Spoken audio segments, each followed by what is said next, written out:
Hello mga manang at manong at heto na nga napag-utusan tayo ni Manong Dan na busisan mo na ang kanyang nilulutong bilo-bilo. Una na nga nating ilagay sa ating kumukulong tubig ang sago na binabad natin for overnight. At habang nilalagan natin ang ating sago, ihanda naman natin ang ating ibang sangkap. Maglagay tayo ng obe, gabi, saging at ang ating bilog-bilog na gawa sa giniling na malagkit. Parang ikaw lang ito binilog-bilog at pinaasa. Char! Aray ko! At kapag halfway to cook na ang ating sago, ilagay na rin natin ang ating pang ibang sangkap.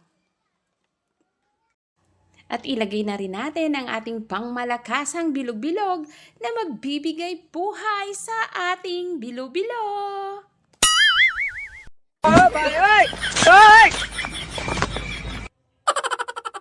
Lagyan na rin natin ng asukal.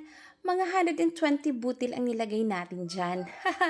Siyempre, depende pa rin sa inyo kung anong level ng sweetness ang gusto ninyo. Buti pa ang asukal, may level. Aray ko. Ilagay na rin natin ang ating kakanggata na magbibigay linamnam sa ating bilo-bilo.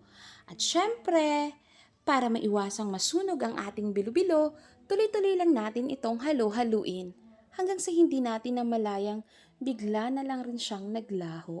Ano raw? Tara, ikain na lang natin ito ng bilo-bilo. Luto na ang ating bilo-bilo! Every flavor sings a memory